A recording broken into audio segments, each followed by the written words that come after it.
इकडे दयाशंकर इधर चश्मा लगाना पड़ता सामने से आ जाओ इधर जल्दी आइए आइए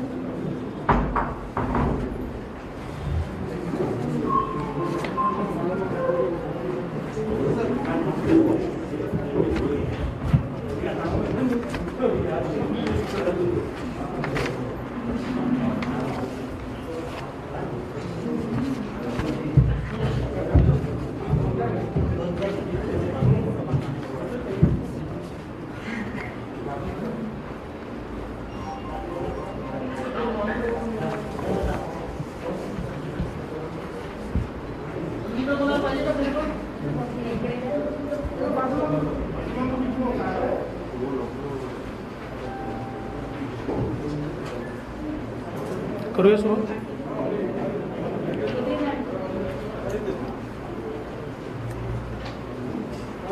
काल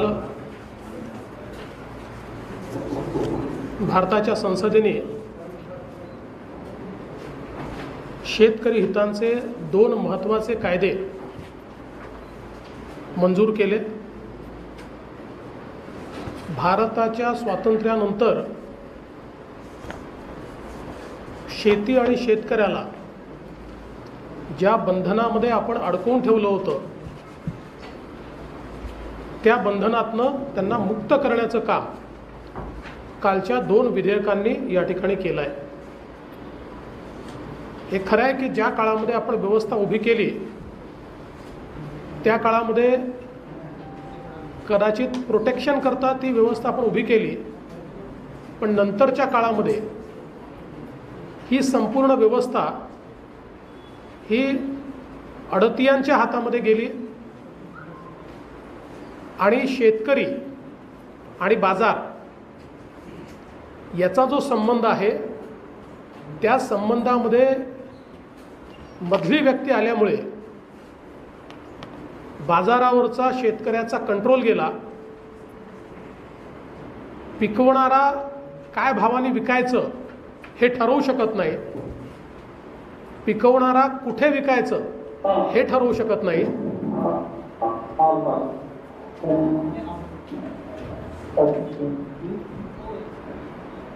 आणि पिकवणाऱ्याला म्हणजे शेतकऱ्याला आपलाच माल विकण्याकरता आडत द्यावी लागते.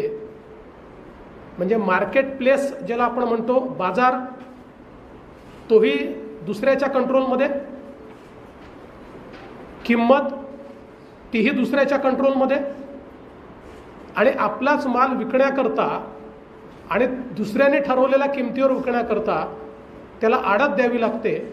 अशा प्रकारची व्यवस्था ही देशामध्ये तयार झाली. आणि म्हणून काल जे विधेयक या ठिकाणी मंजूर केलं त्यातल्या एका विधेयकामुळे वन मार्केट, एक बाजार, संपूर्ण देश एक बाजार करण्याकरता आता मान्यता मिळाली आहे. याचा अर्थ काय आहे तर यापूर्वी कृषी उत्पन्न बाजार समितीमध्येच विकलं पाहिजे असा नियम होता. कृषी उत्पन्न बाजार समितीचा सेस द्यावा लागायचा आणि बाहेर विकलं तर अजून सेस द्यावा लागायचा. त्यामुळे शेतकऱ्याने माल कुठे विकावा याची मुभा त्याला नव्हती. मागच्या काळात 2016 साली महाराष्ट्रामध्ये आपण फळभाज्या मार्केटच्या बाहेर विकता येतील आणि त्याच्यावर कुठलाही सेस लागणार नाही असा नियम केल्याबरोबर मोठ्या प्रमाणात शेतकरी बाजार उघडले आणि शेतकऱ्याला शेतमालाला भाव मिळाला. विशेषतः भाज्या, फळभाज्या, फळांना मोठ्या प्रमाणात भाव मिळाला. आणि त्यानंतर ही मागणी आली की अन्नधान्य देखील नियमनमुक्त करा. आणि म्हणून या विधेयकामुळे आता आंतरराज्य विक्री देखील सोपी झाली आहे. यापूर्वी प्रत्येक राज्याचे वेगवेगळे कायदे असल्यामुळे दुसऱ्या राज्यामध्ये भाव जरी चांगला असला तरी देखील मोकळेपणाने तिथे विकता यायचा नाही. आज आपण नेहमी पाहतो कांद्यापासनं तर वेगवेगळ्या भाज्या असतील किंवा अन्नधान्य असेल, वेगवेगळी पिकं असतील, एका भागामध्ये प्रोडक्शन जास्ती असल्यामुळे भाव कमी असतो आणि दुसऱ्या भागामध्ये त्याची कमतरता असल्यामुळे प्रचंड मोठा भाव असतो. पण त्या मार्केटला थेट ॲक्सेस हा शेतकऱ्याला या सगळ्या नियमांमुळे मिळत नव्हता. आज हे सिंगल मार्केट झालेलं आहे. सिंगल मार्केट झाल्यामुळे आता शेतकरी कुठेही विकू शकेल अशा प्रकारची व्यवस्था यातनं तयार झाली आहे. त्याचसोबत आपल्याला कल्पना असेल, काल कृषी मंत्र्यांनी सांगितलं 2% 8% आडत ही शेतकऱ्याला द्यावी लागत होती. म्हणजे त्याच्याच मालावर, त्याच्या घामाने तयार केलेल्या मालावर विक्री करता 8% त्यांनी टॅक्स द्यायचा. ही अतिशय विचित्र अशा प्रकारची परिस्थिती होती. तोही आता पूर्णपणे संपलेला आहे. त्यामुळे कुठलाही शेतकरी देशात कुठेही आपला माल विकू शकतो. आता या संदर्भात जाणीवपूर्वक हे पसरवण्याचा देखील प्रयत्न झाला की सरकारला MSP द्यायची नाही आहे. काल पंतप्रधानांनी अतिशय स्पष्ट केलेलं आहे की MSP जी आहे, हमी भाव, हा सरकार देणारच आहे. यापासनं कुठलीही सुटका नाही. तर जो काही हमी भाव आहे तो सरकार देतच राहणार आहे. जरा काय ते बंद करा, जरा बंद करा ते प्लीज, प्लीज ते बंदच करा ना, तुम्ही डिस्टर्ब होत आहे.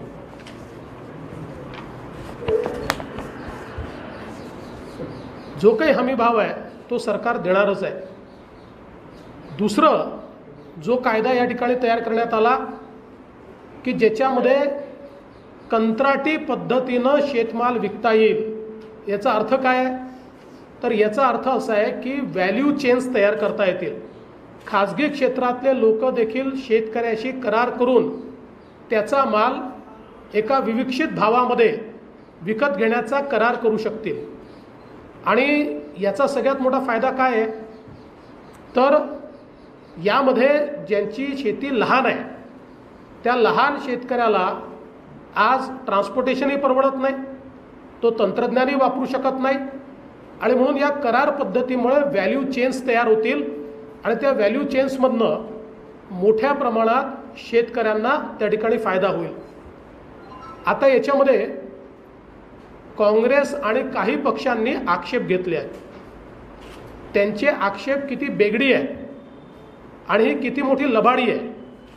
जाणीवपूर्वक हा शब्द वापरतो, ही किती मोठी लबाडी आहे हे एकाच गोष्टीवरनं लक्षात येईल की कंत्राटी शेती संदर्भात आत्ता केंद्राने जो कायदा तयार केला, हा कायदा महाराष्ट्रामध्ये 2006 साली आघाडी सरकारने तयार केला आहे. तेव्हा काँग्रेस राष्ट्रवादीचं सरकार होतं. 2006 साली महाराष्ट्रात हा कायदा तयार झाला. आज तो महाराष्ट्रात लागू आहे आणि मी त्याचं स्वागत याकरता करतो की या कायद्याचा फायदा महाराष्ट्राने पाहिलेला आहे. आज महाराष्ट्रामध्ये मोठ्या प्रमाणात व्हॅल्यू चेन्स तयार झालेले आहेत. नाशिकमध्ये टोमॅटोची व्हॅल्यू चेन जी आहे, एका अतिशय प्रथितयश सॉस बनवणाऱ्या ब्रँडशी हजारो एकराची कंत्राटी शेतीचे त्या ठिकाणी करार झाले आहेत की ज्याच्यामध्ये बीज देण्यापासनं, तंत्रज्ञान देण्यापासनं सगळं काम ती कंपनी करते आणि हमी भावावर त्या ठिकाणी ते टोमॅटो विकत घेतात. पेप्सीसारखी कंपनी बटाटे विकत घेते. आणि जेव्हा मागच्या काळात आमचं सरकार आलं त्यावेळी आम्ही वर्ल्ड इकॉनॉमिक फोरमच्या माध्यमातून व्हॅल्यू चेनचा एक पूर्ण व्यवस्था उभी केली आणि त्यातनं जगातले चांगले ब्रँड्स यांचा थेट शेतकऱ्यांची करार होऊन आपल्याकडे व्हॅल्यू चेन्स तयार करण्याचं काम आपण सुरू केलं.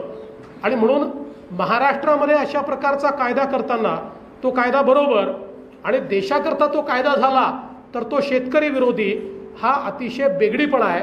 आणि मला असं वाटतं की या संदर्भात खरं म्हणजे शेतकऱ्यांच्या बद्दल कुठलंही प्रेम हे काँग्रेसचं नाही किंवा हे जे पक्ष या ठिकाणी करतायत यांचं कोणाचं नाही. हे सगळे पक्ष जे आहेत केवळ राजकारण करतायत आणि शेतकऱ्याला चुकीचा संदेश देण्याचा प्रयत्न करतायत. दुसरं असं आहे की हमीभाव असलेलं अन्नधान्याच्या व्यतिरिक्त भाजीपाल्याला हमीभाव आहे का? सगळ्या गोष्टीला हमीभाव आहे का? मग त्याच्या संदर्भात आज जर वेगवेगळ्या मार्केट प्लेस तयार झाल्या तर त्यातनं शेतकऱ्यांचा फायदाच होणार आहे. आज कोल्ड स्टोरेज आहे, पण कोल्ड स्टोरेजमधनं थेट माल विकता येत नाही. याचं कारण कोल्ड स्टोरेज ही मार्केट प्लेस नाही आहे. त्यामुळे आता या कायद्यामुळे कोल्ड स्टोरेजला माल ठेवला तर तिथनं कुठली अडत न देता थेट माल विकता येईल. प्रायव्हेट बाजारामध्ये जर माल ठेवला कुठली अडत न घेता थेट माल विकता येईल. आणि महाराष्ट्राने तर 15 वर्षापूर्वी, जो 12 वर्षापूर्वी प्रायव्हेट APMCचा कायदा देखील मंजूर केला आहे. तेव्हा काँग्रेस राष्ट्रवादीचं सरकार होतं आणि त्यांच्या सरकारमध्ये प्रायव्हेट APMCचा कायदा आपण चालू केला. प्रायव्हेट APMC आज कामही करतात. आपण लातूरसारख्या ठिकाणी बघितलं की मागच्या काळामध्ये सोयाबीनचा भाव हा मोठ्या प्रमाणात प्रायव्हेट APMCत जास्त मिळाला आणि त्या ठिकाणी स्टोरेजची कॅपॅसिटी देखील चांगल्या प्रकारे तयार झाली. दुसरं असं आहे, सगळ्यात महत्त्वाचं, जे लोक शेतकरी विरोधी या कायद्याला सांगतात त्या काँग्रेसचा जर जाहीरनामा, दूरचा नाही सांगत मी, आत्ताचा सांगतो, अगदी 2019चा लोकसभेचा जाहीरनामा जर आपण बघितला तर लोकसभेच्या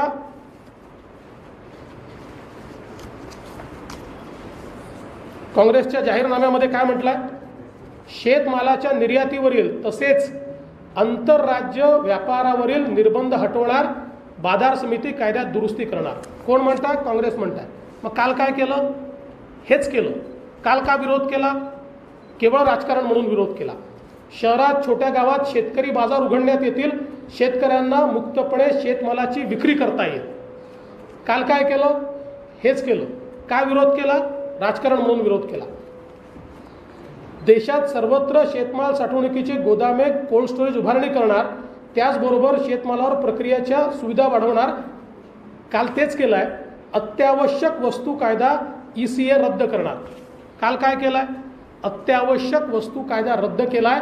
फक्त भूकंप किंवा युद्ध अशा परिस्थितीमध्ये अत्यावश्यक वस्तू कायदा लागू राहील, हे त्या ठिकाणी सांगितलेलं आहे. त्यामुळे बरं, सगळ्यात महत्त्वाचं काय आहे तर जेव्हा माननीय पवारसाहेब कृषी मंत्री होते UPAच्या सरकारमध्ये, त्यावेळेच्या टास्क फोर्सनी देखील जो रिपोर्ट दिलेला आहे त्या रिपोर्टमध्ये याच सगळ्या गोष्टी म्हटलेल्या आहेत.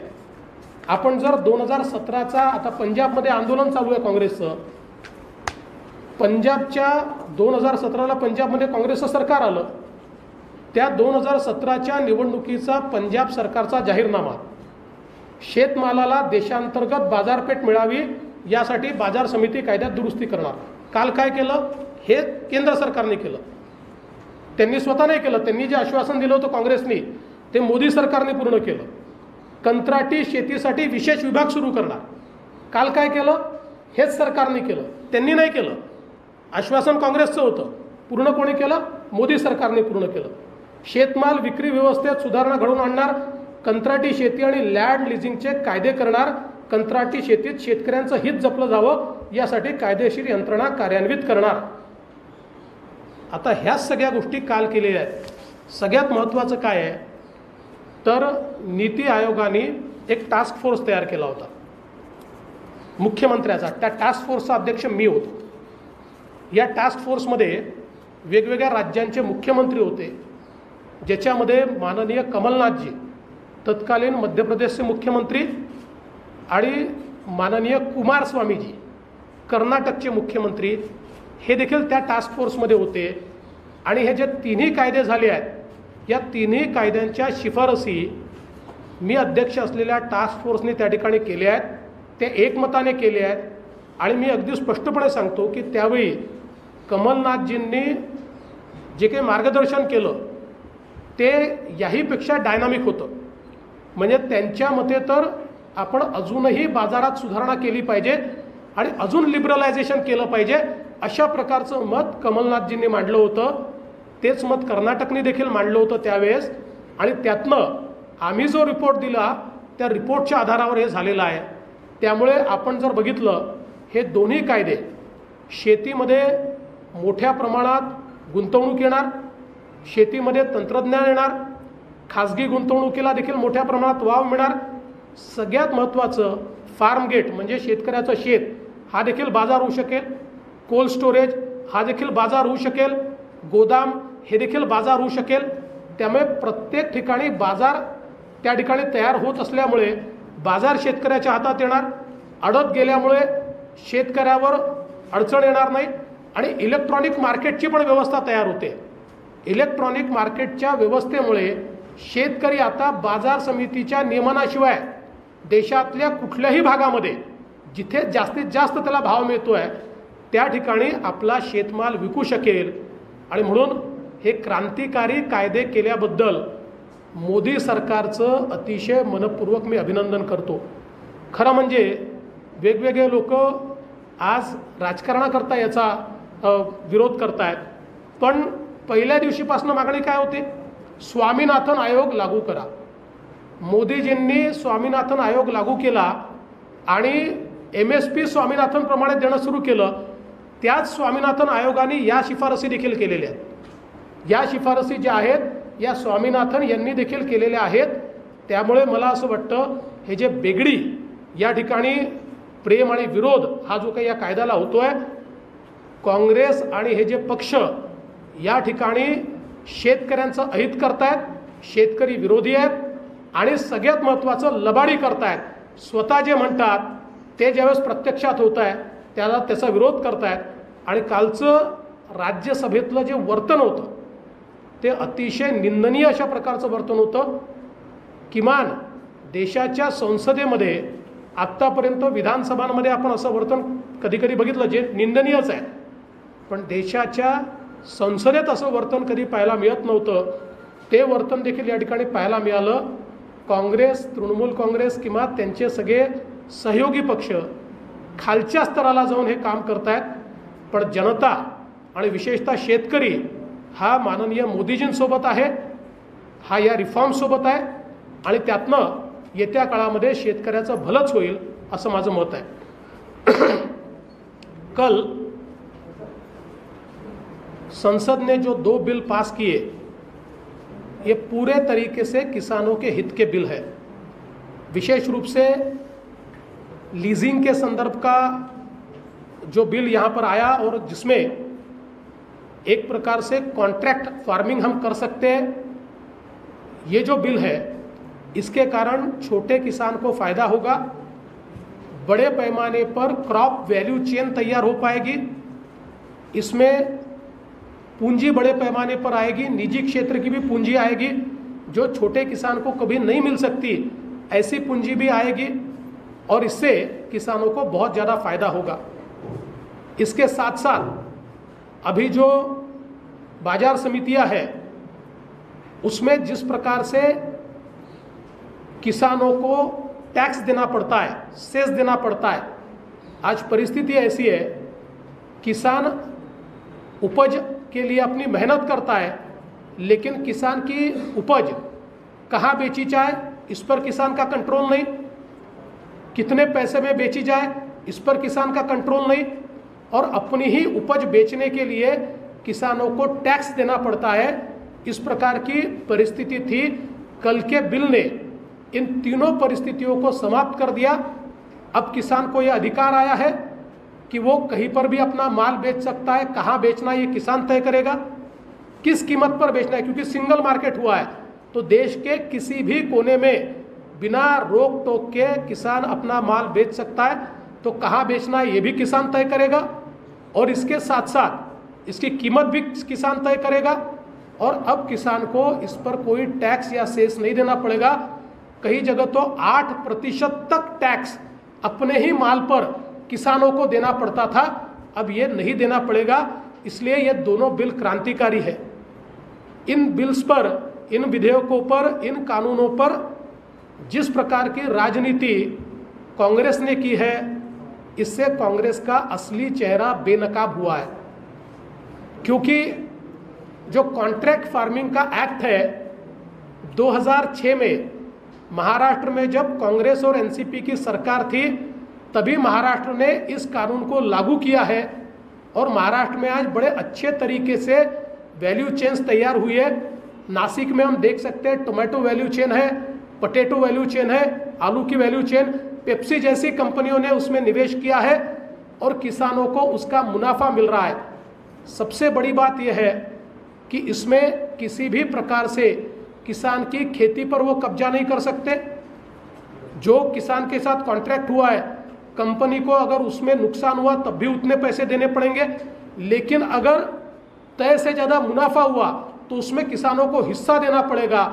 इस प्रकार के प्रावधानों के कारण किसानों को बहुत बड़ा फायदा इसमें हो रहा है। दूसरा इसमें महत्व का है, 2019 में कांग्रेस पार्टी ने जो मैनिफेस्टो दिया लोकसभा के चुनाव के लिए, उसमें यही कानूनों का आश्वासन कांग्रेस पार्टी ने दिया था। 2017 में पंजाब के चुनाव में यही आश्वासन कांग्रेस पार्टी ने दिया था।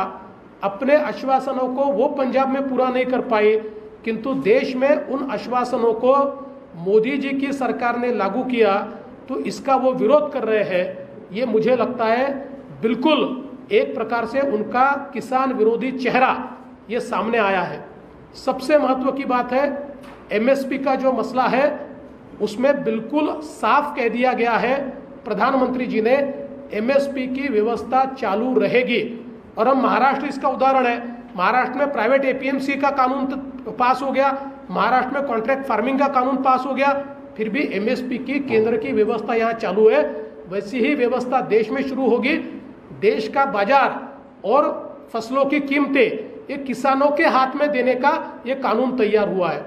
इसमें एक और चीज महत्व की है, जिस समय नीति आयोग ने एक टास्क फोर्स तैयार की थी मुख्यमंत्रियों की, मैं स्वयं उस टास्क फोर्स का अध्यक्ष था। इस टास्क फोर्स में मध्य प्रदेश के मुख्यमंत्री कमलनाथ जी भी थे, इसमें उस समय के कर्नाटक के मुख्यमंत्री कुमारस्वामी जी भी थे। उसी टास्क फोर्स ने एक मत से, यानी सबने मिलाकर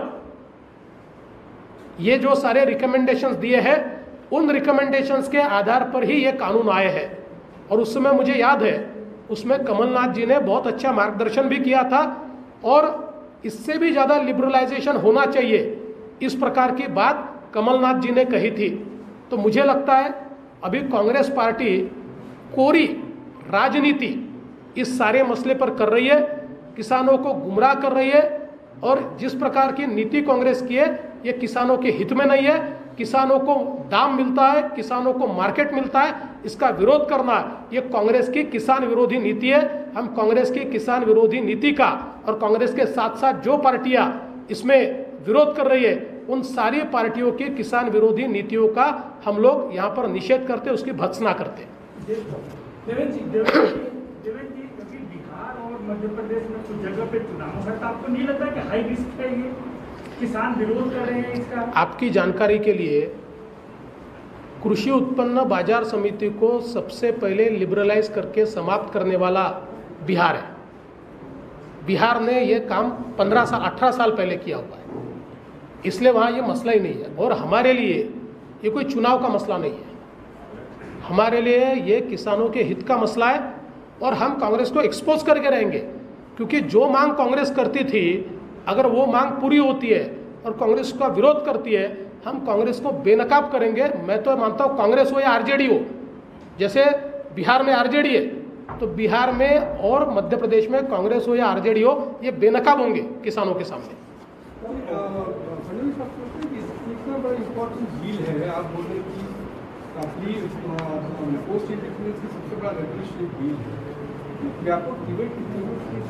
नहीं, इस पे डिबेट पिछले 10 सालों से चल रहा है, और फॉर्चुनेटली सक्सेसिवली सारी सरकारों ने इसका समर्थन किया है।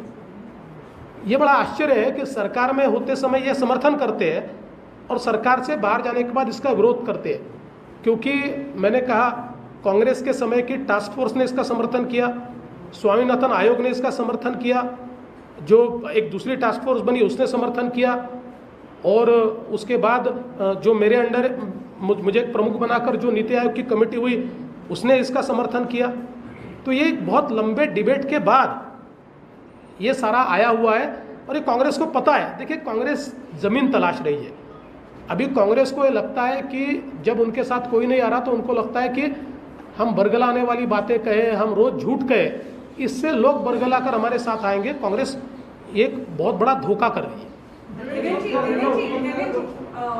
शिवसेनेनं सुद्धा याचा याचा विरोध केला आणि संजय राऊतांनी स्पेशल सेशन याच्यासाठी मागितलं. पण त्याचबरोबर त्यांचं असं म्हणणं आहे की जर हे एवढं चांगलं आहे बिल तर शेतकऱ्यांच्या आत्महत्या आता ह्याच्यानंतर एकही झाली नाही पाहिजे आणि भाजप हे आश्वासन देऊ शकतं का की शेतकऱ्यांच्या उत्पन्नामध्ये वाढ होणार? असं आहे की पहिली गोष्ट तर शिवसेना एक कन्फ्यूज पक्ष आहे.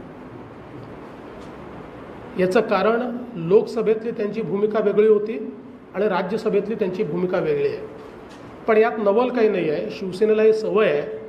ते आमच्यासोबत जेव्हा सत्तेत होते तेव्हा सत्तेचंही त्या ठिकाणी ते म्हणजे सत्ताही चालवायचे आणि विरोधी पक्षाची भूमिकाही ते करायचे. त्यामुळे ते लोकसभेत वेगळं बोलतात, ते राज्यसभेत वेगळं बोलतात. त्यामुळे जे समर्थन करतात त्यांच्यात गेलं तर ते सांगतात की आम्ही लोकसभेत समर्थन केलं आहे. जे विरोध करतात त्यांच्यात गेलं तर सांगतात आम्ही राज्यसभेत विरोध केला आहे. त्यामुळे त्यांना खरं म्हणजे पहिल्यांदा शिवसेनेने भूमिका केली पाहिजे. आणि शेती संदर्भात शिवसेनेने कधी भूमिकाच मांडली नाही आहे. सांगा ना कुठली भूमिका आहे. आणि मी तर त्याच्या पलीकडे जाऊन सांगतो की आता मला त्यांना आव्हान करायचं आहे की राज्यात त्यांचं सरकार आहे. आता त्यांनी गॅरंटी घ्यावी ना एकही आत्महत्या होणार नाही. ते जर एवढं शिकवत आहेत तर राज्यात त्यांचं सरकार आहे. त्यांच्या सरकारमध्ये शेतकऱ्यांच्या आत्महत्या इतक्या का वाढल्या याचं उत्तर संजय राऊत देतील का?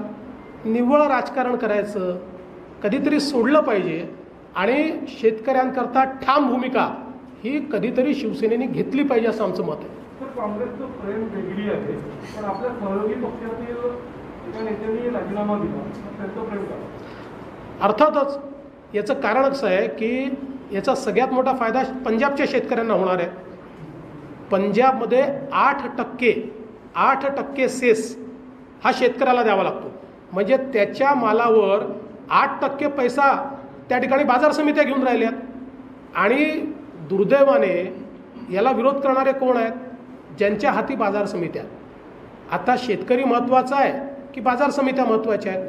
शेतकरी महत्त्वाचा आहे. आणि म्हणून अगदी स्पष्टपणे म्हणूनच त्यांचा राजीनामा देखील स्वीकारलेला आहे. MSP बद्दल किंवा उत्पन्न दुप्पट होईल 2022 यासाठी काही टास्क फोर्सनी फॉर्म्युला दिलेला आहे किंवा सांगता येईल? नाही, टास्क फोर्सनी MSPच्या संदर्भात तर स्वामीनाथन आयोग लागू झालेला आहे. त्यामुळे त्या संदर्भात आता अजून दुसरा फॉर्म्युला काही आत्तापर्यंत देशातला सगळ्यात चांगला फॉर्म्युला हा स्वामीनाथन यांनी दिलेला आहे. तो माननीय मोदीजींनी लागू केला आहे.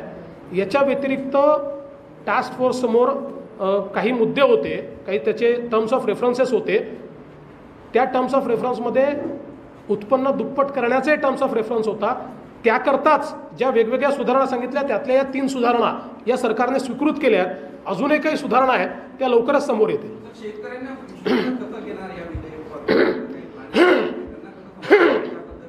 पहिली गोष्ट अशी आहे, शेतकऱ्यांचा विरोधच नाही आहे. काही नेते आपली दुकानदारी चालवण्याकरता याला विरोध करतात. बिलकुल नागपुरी शब्द वापरतो दुकानदारी. तिकडे कळत नाही इतरांना तो दुकानदारी शब्द. हां, म्हणजे त्यांना असं वेगळंच काहीतरी वाटतं. मागे मी मुंबईला दुकानदारी बोललो तर लोकांनी त्याच्यावर फार वाद तयार केला म्हणून नागपुराचा नागपुरी शब्द. ते काही नेते आपली दुकानदारी चालवण्याकरता याला विरोध करतायत.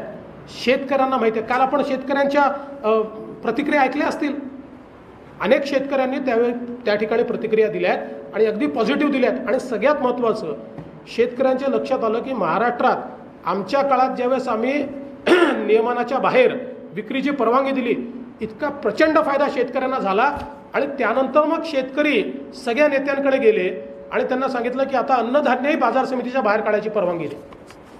तर ये आपका रेवोल्यूशनरी बिल्स है आपकी अकाली दल है उसको कन्विंस क्यों नहीं करता? देखिए, मैंने पहले भी कहा कि अकाली दल ने जो भूमिका ली वो किसानों के हित में इसलिए नहीं है. आज पंजाब एक ऐसा राज्य है कि जहाँ 8% सेस देना पड़ता है. यानी किसान जो अपनी मेहनत से माल करता है उसको बेचता है, उस बेचने पर उसको जो कीमत मिलती है उसके 8% पैसा ये सरकार की समितियां ले लेती है. और वहाँ का जो पॉलिटिक्स चलता है वो बाजार समिति हाथ में रखकर चलता है. और मुझे लगता है कि शायद अकाली दल ये भूल गया किसान महत्व का है, बाजार समिति महत्व की नहीं है. पंजाब में जो विरोध कर रहे हैं वो आपके हिसाब से किसान नहीं है क्या? देखिए, रास्ते पर कौन है ये तो मैंने देखा नहीं, पर मैं ऐसा मानता हूँ कि अगर कोई किसान इसका विरोध कर रहे हैं, मैं तो ऐसा मानता हूँ 90% तो किसान विरोध नहीं कर रहे। ये हो सकता है कि कुछ किसान भी कर रहे हो, लेकिन उन किसानों को इसकी पूरी ठीक से जानकारी नहीं दी गई है, कोई लोग उनको भड़का रहे हैं। हम उन तक पहुंचकर उनको भी असलियत जब बताएंगे तो कोई विरोध नहीं करेगा। वैसे भी आपने देखा होगा हरियाणा में और उसके आसपास जो पंजाब हरियाणा बॉर्डर पर किसानों का एक प्रदर्शन इस रूप में जो कुछ टीवी पर दिखाया गया, सारे झंडे तो कांग्रेस के थे। जी, आपने कहा एक अच्छा कानून है, आने वाले चुनाव में बीजेपी से मुद्दा बनेगी क्या, और ये जो कानून है ये लिटमस टेस्ट होगा? मुझे ऐसा लगता है कि ये जो कानून है, ये कानून किसानों के हित में है, इसको मुद्दा बनाने की ज़रूरत ही नहीं है। किसान ही उसके ऊपर हमको वोटिंग करेंगे और निश्चित रूप से आने वाले चुनाव भी हम लोग जीतने वाले। देवेंद्र जी, राहुल गांधी ने ट्वीट किया है कि ये पूंजीपतियों को गुलाम बना देगी किसानों को। राहुल गांधी अगर 2019 का अपना मैनिफेस्टो पढ़ते, उनको तो पता ही नहीं होता ना मैनिफेस्टो में क्या है, मैनिफेस्टो दूसरे तैयार करते हैं, तो अगर वो पढ़ लेते तो इस तरीके की बात राहुल जी नहीं करते, क्योंकि उनको पता चलता कि इसका मतलब 2019 में वो पूंजीपतियों के लिए काम कर रहे थे, ऐसा उसका मतलब जाएगा। और वैसे भी राहुल जी अभी शायद भारत में नहीं, ऐसा मुझे पता चला है, तो जो इन्फॉर्मेशन जाती है उस पर कोई ना कोई उनका ट्वीट करता होगा, पर वो अगर 2019 का अपना मैनिफेस्टो पढ़े तो इस प्रकार की बात नहीं कहेंगे। चलिए, मी आज महानगरपालिकेतही गेलो होतो। एकूण कोरोनाच्या जी काही परिस्थिती आहे त्या संदर्भातली इथली जी परिस्थिती आहे ती मी समजून घेतली। महापौरजी, सगळे पदाधिकारी, आमदार आणि आयुक्त होते। मला असं वाटतं की आयुक्तांनी आता बऱ्यापैकी त्या ठिकाणी सुधारणा केलेल्या मला पाहायला मिळाल्या। विशेषतः आत्ता कोविड हॉस्पिटल्सची संख्या मोठ्या प्रमाणात वाढली आहे। आता जवळजवळ 42 कोविड हॉस्पिटल्स तयार झालेले आहेत आणि 102 पर्यंत संख्या नेण्याचा प्रयत्न आहे। आणि जवळजवळ या ठिकाणी मला असं वाटतं की आता 1800 बेड्स हे प्रायव्हेट हॉस्पिटलमध्ये तयार झाले आहेत आणि आत्ता आपण पीककडे चाललो आहोत, त्याच्यामुळे बेड्स हे अजून यापुढे देखील आपल्याला लागतील। त्यामुळे मी त्यांना या ठिकाणी असं निवेदन केलं आहे की अजून प्रायव्हेट हॉस्पिटल्सचे आणि सरकारी हॉस्पिटल्सचे बेड्स हे कसे वाढवता येतील याचा प्रयत्न केला पाहिजे। कॉन्टॅक्ट ट्रेसिंग देखील आता मोठ्या प्रमाणात त्या ठिकाणी वाढवण्यात आलेला आहे, त्याचाही फायदा आपल्याला होईल। सगळ्यात महत्त्वाचं असं आहे की नागपूर जिल्ह्यामध्ये आपण टेस्टिंग चांगल्या प्रकारे करतो आहे। म्हणजे आज नागपुरातलं जे टेस्टिंग आहे ते समजा पर मिलियन पॉप्युलेशनचा आपण विचार केला तर मुंबईपेक्षा कितीतरी अधिक टेस्टिंग हे नागपूरमध्ये केलं जात आहे। आणि मला असं वाटतं की हीच स्ट्रॅटेजी असली पाहिजे। संख्या वाढली तरी टेस्टिंग मोठ्या प्रमाणात केलं पाहिजे, कारण मोठ्या प्रमाणात टेस्टिंग आणि कॉन्टॅक्ट ट्रेसिंगमधनं आयसोलेशन जर आपण केलं तर त्यातनंच आपण कोरोनाचा प्रादुर्भाव आहे तो कमी करू शकू। आत्ता या ठिकाणी कोविड सेंटर करता किंवा CCH करता जी काही सरकारने मान्यता दिली आहे तर त्याही संदर्भात मी त्या ठिकाणी आयुक्तांना आणि महापौरांना असं सांगितलं की एक जम्बो सेंटर करणं हे काही योग्य स्ट्रॅटेजी होणार नाही। याचं कारण आपण बघितलं असेल, मुंबईचे जम्बो सेंटर किंवा पुण्याचे जम्बो सेंटर हे जवळजवळ फेल झाले आहेत। त्या ठिकाणी डेथ रेट हे 37% गेलेलं आहे। आणि पुण्यात त्याचवेळी पुणे आणि पिंपरी चिंचवडनी जे छोटे सेंटर केले आहेत 300चे 200चे, ते सेंटर मात्र अतिशय योग्य प्रकारे चालले आहेत। तर मला त्यावेळेस महापौरांनी आणि आयुक्तांनी हे देखील सांगितलं की आता त्यांनी जो काही प्लॅन तयार केला होता एक जम्बो करायचा, त्याच्याऐवजी आता 2 वेगवेगळे सेंटर्स ते करतायत आणि तेही एक्झिस्टिंग इन्फ्रास्ट्रक्चरचं अपग्रेडेशन करून करतायत। मला असं वाटतं तीच करेक्ट स्ट्रॅटेजी आहे। त्याच्यामुळे बेड्स देखील उपलब्ध होतील आणि ऑक्टोबर महिन्यापर्यंत आपलं हे पिकिंग कदाचित चालेल। आता जे काही सिम्पटम्स दिसत आहेत किंवा देशभरामध्ये पिकिंगच्या संदर्भातली जे काही स्टॅटिस्टिक्स आहे त्याच्या आधारावर ऑक्टोबर एंडपर्यंत पिकिंग चालेल। त्यामुळे ऑक्टोबरमधले जे पेशंट्स आहेत त्यांच्यापर्यंत हे जर आपण बेड्स या ठिकाणी तयार करू शकलो तर आयसोलेशन आणि क्रिटिकल पेशंटचं मॅनेजमेंट याच्यामध्ये एक मला असं वाटतं की फायदा आपल्याला मिळेल आणि त्यातनं परिस्थिती थोडी बदलेल। दुसरं एक महत्त्वाचा जे काही मला आज लक्षात आलं ते ॲम्ब्युलन्सची संख्या लक्षणीय या ठिकाणी वाढवण्यात आली आहे। दुर्दैवाने हर्स व्हॅन लागतात त्याची संख्या वाढवण्यात आली आहे। त्यामुळे जो रिस्पॉन्स टाईम आहे तो रिस्पॉन्स टाईम या ठिकाणी कमी होईल। अजूनही काही सुधारणा करण्याची आवश्यकता आहे, त्याच्यावरही चर्चा झालेली आहे. आणि महानगरपालिकेत आता रिक्रुटमेंटही महानगरपालिकेने सुरू केली आणि त्याच्यामध्ये मोठ्या प्रमाणात आता जे काही रिम्युनरेशन आहे ते वाढवल्यामुळे रिक्रुटमेंट करता लोक त्या ठिकाणी उपलब्ध होतील. सगळ्यात महत्त्वाचं जे वॉक इन आयसोलेशन सेंटर सुरू केलेलं आहे तेही महत्त्वाचं आहे, कारण जे सिम्प्टोमॅटिक पेशंट असतात टेस्टिंगपासनं तर रिझल्टपर्यंत त्यांचं आयसोलेशन हे कुठे होत नाही आणि असे पेशंटच मोठ्या प्रमाणात लोकांना संक्रमित करतात. तर त्यांच्याकरता एक वॉक इन आयसोलेशन सेंटर देखील विथ ऑक्सिजनेटेड बेड जे महापालिकेने तयार केलं आहे, एक चांगली त्या ठिकाणी मला असं वाटतं परिस्थिती आहे. पण अजूनही बेड मॅनेजमेंटमध्ये अधिक सुधारणा करावी लागेल. त्या संदर्भात मला असं वाटतं की महानगरपालिका तयारी करते. अनिल देशमुखांनी काल स्टेटमेंट केलं, मग ते रिट्रॅक्ट केलं. त्यांनी असं सांगितलं मी असं बोललोच नाही. मला असं वाटतं की ज्यावेळेस ते मुलाखत देत होते त्याचवेळी त्यांनी अधिक स्पष्टता आणायला हवी होती.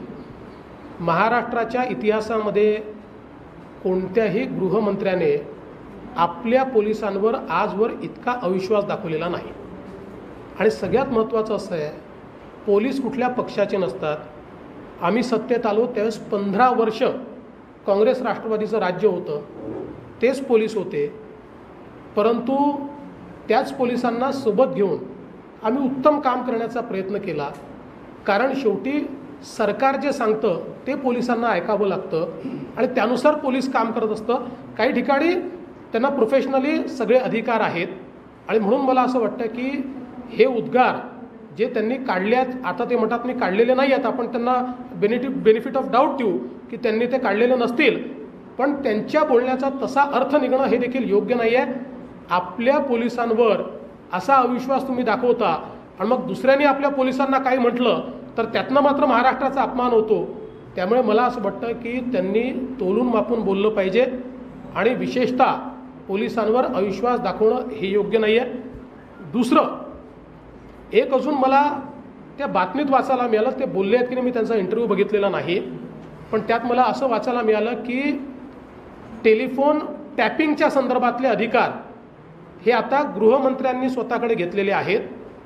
यापूर्वी ते असे त्या बातमीत लिहिलं होतं की पूर्वी मी गृहमंत्री असताना ते माझ्याकडे होते, पण मध्यंतरीच्या काळात डीजींनी काहीतरी मुख्यमंत्र्याची सही घेतल्यामुळे ते डीजींकडे गेले. टेलिफोन टॅपिंगच्या संदर्भात सर्वोच्च न्यायालयाने नियम तयार केलेले आहेत. कोणताही राजकीय व्यक्ती त्यात हस्तक्षेप करू शकत नाही. माझ्या काळात नाही, त्याच्या आधीच्या काळात नाही आणि आताच्या काळात नाही. या संदर्भातले सगळे अधिकार हे मुख्य सचिव, अप्पर मुख्य सचिव यांना देण्यात आलेले आहेत. ज्यावेळेस एखाद्या कारणाकरता एखादं अशा प्रकारचं टेलिफोन टॅपिंग करायचं असतं त्यावेळी कमिशनर इंटेलिजन्सला अतिरिक्त मुख्य सचिवांकडे प्रपोजल टाकावं लागतं. त्यांनी मान्यता दिल्यानंतरच ते करता येतं. ते कधीही गृहमंत्र्याकडे, मुख्यमंत्र्याकडे जात नाही, पाठवताही येत नाही, याचा रिव्ह्यू देखील घेता येत नाही. गृहमंत्र्यांना आणि मुख्यमंत्र्यांना याचा रिव्ह्यू देखील घेता येत नाही.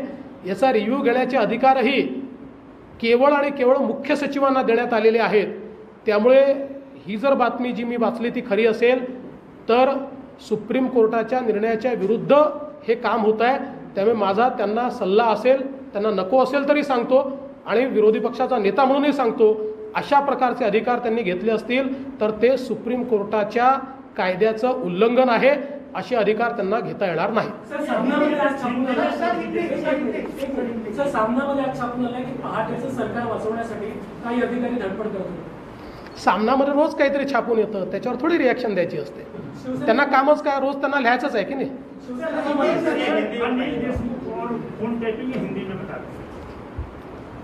देखिए, मुझे एक पेपर में ये पढ़ने को मिला कि अनिल देशमुख जी, गृहमंत्री जी ने एक बताया है कि टेलीफोन टैपिंग के अधिकार अभी उन्होंने अपनी तरफ लिए हैं. उन्होंने कहा है कि नहीं मुझे पता नहीं, मैंने प्रेस में पढ़ा हुआ है इसलिए मैं कह रहा हूँ. और उसमें उन्होंने, उस प्रेस ने ये भी छापा है कि जिस समय मैं मुख्यमंत्री था उस समय ये अधिकार मेरे तरफ थे और जब सरकार बदली तो डीजी ने सीएम साहब की साइन लेकर वो अधिकार अपनी ओर ले लिए. मैं बहुत स्पष्ट रूप से कहना चाहता हूँ सुप्रीम कोर्ट ने टेलीफोन टैपिंग के बहुत कड़े नियम तैयार किए हैं। इसमें कोई भी पॉलिटिकल व्यक्ति इंटरफियर नहीं कर सकता। इसके सारे अधिकार ये एडिशनल चीफ सेक्रेटरी को मिले हुए हैं, जो या होम सेक्रेटरी को। होम सेक्रेटरी की मान्यता से कमिश्नर इंटेलिजेंस और डीजी इस प्रकार से टेलीफोन टैपिंग का आदेश दे सकते हैं, और इसका रिव्यू लेने का अधिकार केवल चीफ सेक्रेटरी को है, वो मुख्यमंत्री या गृह मंत्री को नहीं है। केवल चीफ सेक्रेटरी इसका टाइम टू टाइम रिव्यू ले सकते हैं, और टाइम टू टाइम रिव्यू लेके उसके ऊपर जो अपनी टिप्पणी है उसको वो रजिस्टर कर सकते हैं। तो मुझे लगता है कि जो मैंने खबर पढ़ी है अगर वो सही है तो ये बिल्कुल गलत है। ये सुप्रीम कोर्ट ने जो आदेश दिए इसके खिलाफ है। सर, नागपुर के अंदर में ऑक्सीजन का काफी कमतरता चल रही है, ऐसे कि पेशेंट भी काफी मृत्यु भी पड़ रही है, इसके लिए आप महानगर पालिका देखिए, मैंने महानगर पालिका को ऐसी एक सूचना की है, क्योंकि ऑक्सीजन से भी ज़्यादा ऑक्सीजन स्टोरेज और ट्रांसपोर्टेशन का यहाँ पर प्रॉब्लम है। तो मैंने उनको कहा है कि अगर महानगर पालिका को अपने बजट में अगर उनको वो पॉसिबल होगा तो उन्होंने एक ऐसी स्कीम भी लानी चाहिए कि जहाँ पर ज़्यादा लोड है, पेशेंट लोड और ऑक्सीजनेटेड बेड्स है, ऐसे प्राइवेट भी अगर कोई फैसिलिटी होगी तो उसके साथ कुछ कॉस्ट शेयरिंग ये महानगर पालिका करे, ताकि वो लोग ऑक्सीजन स्टोरेज या ऑक्सीजन टैंक्स तैयार कर सके और उसके लिए उनको इंसेंटिव मिल सके। अभी तो महानगर पालिका ने ऑक्सीजन मैनेजमेंट की काफ़ी व्यवस्थाएं की है। आज कमिश्नर मुझे जो कह रहे थे, उन्होंने सरकार से ये भी निवेदन किया है कि जो अभी 20% इंडस्ट्रियल यूज़ के लिए ऑक्सीजन दिया जाता है, उसमें से भी अगर 10% ऑक्सीजन ये अभी पेशेंट्स के लिए दिया जाए तो नागपुर की और नागपुर जिले की समस्या हल हो सकती है। उस प्रकार का प्रपोजल उन्होंने सरकार को भेजा है। दूसरा सवाल ऐसा बस अभी हो गया। नहीं होता। पिछले हफ्ते आपने बिहार का दौरा किए थे, ऐसा बिहार की राजनीति में नागपुर में कैसा लगेगा क्या, क्योंकि बिहार में भी साथ है? बिल्कुल लगेगा, और मैं अभी बिहार वापस जाऊंगा, उसके बाद आके नागपुर में बात सर, मुंबई महानगरपालिकेचं विरोधी पक्षनेतेपद हे काँग्रेसकडे आहे. हायकोर्टाने दावा फेटाळला आहे. मी अजून बघितलं आहे, बघू.